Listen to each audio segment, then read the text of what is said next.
আসসালামু আলাইকুম। সংবাদে আপনাদের সবাইকে স্বাগত জানাচ্ছি। আমি ফিরোজ তোহা। শুরুতেই সংবাদ শিরোনাম। বাংলাদেশের সর্বশেষ গুরুত্বপূর্ণ আপডেট সংবাদে আপনাকে স্বাগত। শুরুতেই সংবাদ শিরোনাম, এরপর বিস্তারিত। শুরুতেই জানিয়ে দিব, জালসহে বোনের কাছে ফ্ল্যাট হস্তান্তর করেন টিউলিপ। বাংলাদেশের দুর্নীতি দমন কমিশন দুদক যুক্তরাজ্যের সাবেক মন্ত্রী টিউলিপ সিদ্দিকের বিরুদ্ধে সরকারি জমির অবৈধ বণ্টনের অভিযোগ এনেছে। দুদকের তদন্তে জানা গেছে, তিনি জাল নোটারি নথি ব্যবহার করে তার বোনের কাছে সম্পত্তি হস্তান্তর করেন। এরপর জানিয়ে দিব, সংবিধান পাল্টাতে গণপরিষদ চায় এনসিপি। ফের জোরালো আলোচনা আসছে গণপরিষদের মাধ্যম নতুন সংবিধান ইস্যু। নতুন রাজনৈতিক দল জাতীয় নাগরিক পার্টি এনসিপি আনুষ্ঠানিক আত্মপ্রকাশের দিন থেকেই গণপরিষদ নির্বাচনের দাবি করে আসছে। এদিকে প্রত্যেক মা বোন কন্যার নিরাপত্তায় সরকারকে দ্রুত ব্যবস্থা নিতে হবে। তারেক রহমান। অন্তর্বর্তী সরকারের উদ্দেশ্যে বিএনপির ভারপ্রাপ্ত চেয়ারম্যান তারেক রহমান বলেছেন, বাংলাদেশের প্রতিটি কোণে প্রত্যেক মা বোন ও কন্যার নিরাপত্তার জন্য আইন শৃঙ্খলা পরিস্থিতির উল্লেখযোগ্য উন্নতি ও অন্তর্বর্তী সরকারকে শিগগিরই ব্যবস্থা নিতে হবে। এরপর জানিয়ে দিব, চাঁদা তুলতে গিয়ে ভদ্রজিনের বাচ্চা আটক। চট্টগ্রামের রঙ্গনিয়া উপজেলার ভদ্রজিনের বাচ্চা পরিচয় দেয়া এক প্রতারককে আটক করেছে পুলিশ। শুক্রবার 14 মার্চ বিকেলে উপজেলার দক্ষিণ রাজনগর তুপ্পার পাড়ে চাঁদা তুলতে গিয়ে স্থানীয়রা তাকে আটক করে পুলিশে দেয়। এদিকে ভারত ও পাকিস্তান থেকে এলো 48,000 টন চাল। ভারত ও পাকিস্তান থেকে এবার চাল বোঝাই করে দুটি জাহাজ চট্টগ্রাম বন্দরে পৌঁছেছে। এসব জাহাজে 48,750 টন আতপ ও সিদ্ধ চাল রয়েছে। শুক্রবার 14 মার্চ চট্টগ্রাম বন্দরে সাইলো জেটি ও কাপকো সংলগ্ন জেটিতে এই দুটি জাহাজ নোঙর করে। এবং সর্বশেষ জানিয়ে দিব, অফিসে আগে আসতে বাধ্য করায় বসের বিরুদ্ধে মামলা। অতঃপর বেসরকারি অফিসে বসের বাড়তি চাপ যেন স্বাভাবিক ঘটান। বসের মন জোগাতে তাতে কত কি করতে হয় তা ইয়াত্রা নেই। তবে এবার ঘটেছে বিচিত্র ঘটনা। বস অফিসে আগে আসতে বাধ্য করায় আদালতে মামলা ঠুকিয়েছেন কর্মীরা। অতঃপর তারাই ওভারটাইমের জন্য অর্ধ কোটি টাকা জিতেছেন।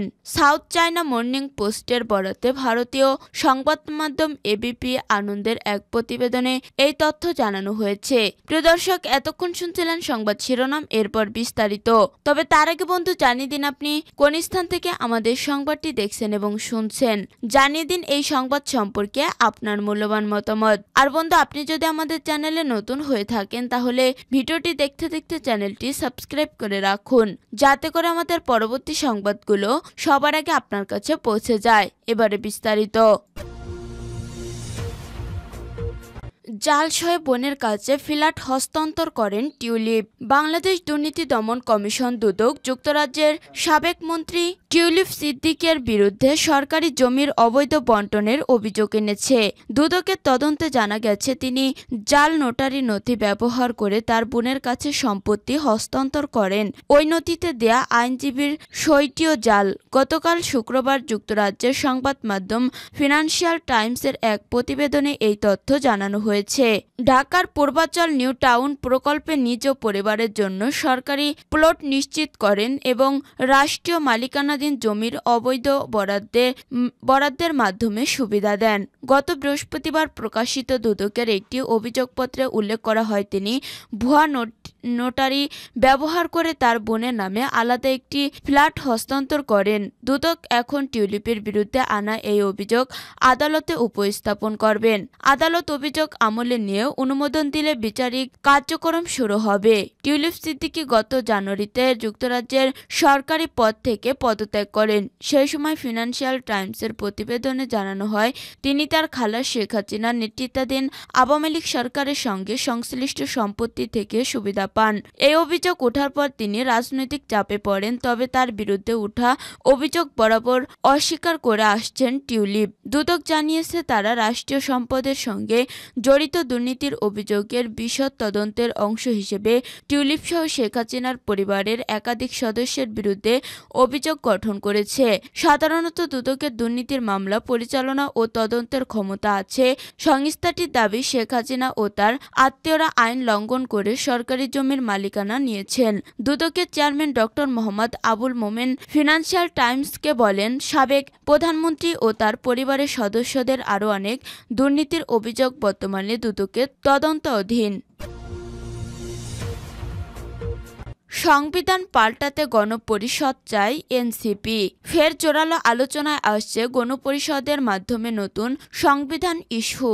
নতুন রাজনৈতিক দল জাতীয় নাগরিক পার্টি এনসিপি আনুষ্ঠানিক আত্মপ্রকাশের দিন থেকে গণপরিষদ নির্বাচনের দাবি করে আসছে। দলটির নেতারা বলছে, বারবার ফ্যাসিবাদ ও স্বৈরতন্ত্র ফিরে আসা চিরতরে বন্ধ করা, সংবিধান পুনর্লিখন ও শাসন কাঠামোর আমূল পরিবর্তনের জন্য প্রয়োজন গণপরিষদ। সেই গণপরিষদ নতুন সংবিধান তৈরি করবে এবং সেই সংবিধানের অধীনে হবে ত্রয়োদশ জাতীয় সংসদ নির্বাচন। তবে সব পক্ষ চাইলে ত্রয়োদশ জাতীয় সংসদ নির্বাচন ও গণপরিষদ নির্বাচন একসঙ্গেও হতে পারে। এনসিপি নেতাদের দাবি ও বক্তব্যের কঠোর বিরোধিতা করছে দেশের বৃহৎ রাজনৈতিক দল বিএনপি। দলটির হাইকমান্ড মনে করছেন, এই প্রক্রিয়ার ফলে ত্রয়োদশ জাতীয় সংসদ নির্বাচন পিছিয়ে যাবে। তাই তারা সবার আগে চায় ত্রয়োদশ জাতীয় সংসদ নির্বাচন। জাতীয় সংসদ নির্বাচন ও গণপরিষদ নির্বাচন নিয়ে রাজনৈতিক দলগুলোর পক্ষে বিপক্ষে চলছে নানা বাহস। এনসিপি সহ রাজনৈতিক দলের নেতাকর্মী ও রাজনৈতিক বিশ্লেষকরা এ বিষয়ে কথা বলছেন কালবেলার সঙ্গে। সংশ্লিষ্টরা জানান, এনসিপির একটি প্রস্তাব হচ্ছে গণপরিষদ কাম জাতীয় সংসদ নির্বাচন একসঙ্গে দুই নির্বাচন হতে পারে বলে মনে করে দলটি। গত 4 মার্চ জুলাই অভ্যুত্থানের শহীদদের কবর জিয়ারতের পর রায়েরবাজার উপস্থিত সাংবাদিকদের সঙ্গে আলাপকালে এনসিপির আহ্বায়ক নাহিদ ইসলাম বলেন, গণপরিষদ নির্বাচনের মাধ্যমে একটি নতুন সংবিধান প্রকৃতি গণতান্ত্রিক প্রক্রিয়ার উত্তরণে সহায়তা করবে। গণপরিষদ নির্বাচন ও জাতীয় সংসদ নির্বাচন একসঙ্গে হতে পারে। এর মাধ্যমেই নতুন কাঠামো ও নতুন বাংলাদেশ গড়ে তোলা সম্ভব। এর আগেও পরে আরও কয়েকটি বক্তৃতায় তাকে এই প্রস্তাব তুলে ধরে বক্তব্য রাখতে দেখা যায়। এনসিপির অন্য নেতারাও বিষয়টি অগ্রাধিকার দেওয়ার কথা বলছেন। প্রত্যেক মা বোন কন্যার নিরাপত্তায় সরকারকে দ্রুত ব্যবস্থা নিতে হবে, তারেক রহমান। অন্তর্বর্তী সরকারের উদ্দেশ্যে বিএনপির ভারপ্রাপ্ত চেয়ারম্যান তারেক রহমান বলেছেন, বাংলাদেশের প্রতিটি কোণে প্রত্যেক মা বোন ও কন্যার নিরাপত্তার জন্য আইন শৃঙ্খলা পরিস্থিতির উল্লেখযোগ্য উন্নতিতে অন্তর্বর্তী সরকারকে শিগগিরই ব্যবস্থা নিতে হবে। শুক্রবার 14 মার্চ সন্ধ্যায় নিজের ভেরিফাইড ফেসবুক অ্যাকাউন্টে দেয়া এক পোস্টে তিনি এ আহ্বান জানান। তারেক রহমান বলেন, বাংলাদেশে 8 বছর বয়সী এক শিশুর ধর্ষণের পর মর্মান্তিক মৃত্যু আমাদের সবাইকে দুঃখ, লজ্জা ও শোকাহত করেছে। দেশের শিশু ও নারীদের কখনোই সহিংসতা, নিপীড়ন ও হয়রানির মুখোমুখি হওয়া উচিত না। জাতি হিসেবে, মানুষ হিসেবে আমাদের নিজেদের দিকে তাকানো দরকার, যেন দেশে এ ধরনের অন্যায় না হয় তা নিশ্চিত করা যায় এবং যেখানে সবার স্বাধীনতা ও অধিকারের প্রতি সম্মান রাখা যায়। বিএনপির ভারপ্রাপ্ত চেয়ারম্যান বলেন, এ ধরনের ভয়াবহ অপরাধের শিকার ভুক্তভোগীদের ন্যায় বিচারের জন্য তাদের পাশে থাকার জন্য আমি যথাসাধ্য চেষ্টা করতে দৃঢ়প্রতিজ্ঞ। আমাদের দল বিএনপি নতুন সেল গঠন করছে, একটি চিকিৎসা সহায়তার জন্য ও অপরটি আইনি সহায়তার জন্য। সেই সেলগুলোতে বেশ কিছু সংখ্যক নারী চিকিৎসক ও আইনজীবী আছেন, যারা ভুক্তভোগী ও তাদের পরিবারকে বিনামূল্যে পেশাদারিত্বের সঙ্গে প্রয়োজনীয় সহায়তা দেবে। বাংলাদেশের নারীর ক্ষমতায়নে পথিকৃত রাজনৈতিক দল হিসেবে বিএনপি আবারও দায়িত্ব পালনের নেতৃত্ব দিতে এবং লিঙ্গ, ধর্ম ও রাজনৈতিক মতামত নির্বিশেষে সবার জন্য নিরাপদ, সমান ও ন্যায্য সমাজ গড়ে তুলতে প্রতিশ্রুতিবদ্ধ বলে তারেক রহমান পোস্টে উল্লেখ করেন। চাঁদা তুলতে গিয়ে ভদ্রজিনের বাচ্চা আটক। চট্টগ্রামের রাঙ্গুনিয়া উপজেলায় ভদ্রজিনের বাচ্চা পরিচয় দেয়া এক প্রতারককে আটক করে পুলিশে দিয়েছে জনতা। শুক্রবার ১৪ মার্চ বিকেলে উপজেলার দক্ষিণ রাজানগর তুপ্পার পাড়ে চাঁদা তুলতে গিয়ে স্থানীয়রা তাকে আটক করে পুলিশে দেয়। আটক ওই ব্যক্তির নাম ওমর ফারুক। তিনি নিজেকে ভদ্রজিনের বাচ্চা পরিচয় দিতেন। স্থানীয়রা জানান, ভদ্রজিনের বাচ্চা নামে ওই ব্যক্তি বড়ুয়া থেকে মুসলিম হয়েছিল।